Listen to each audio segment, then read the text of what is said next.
Hi, I'm Nicol. I'm a clinical microbiologist working in the Marshall Center and the Division of Infection and Immunity at UWA.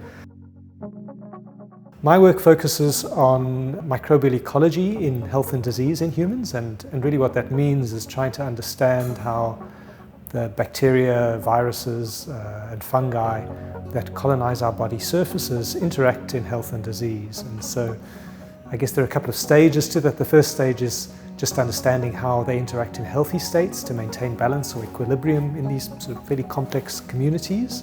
The second step is trying to understand how external exposures or influences can change the composition of communities. And so we look, for example, at how cigarette smoking or air pollution can impact on the bacteria colonizing the airways, the upper airways and the lung.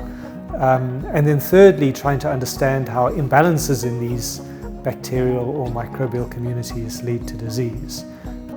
And so to give you an example, we're particularly interested in the respiratory microbiota, so the bacteria that live in the back of the throat and the nose, because these can travel down into the lungs and cause pneumonia.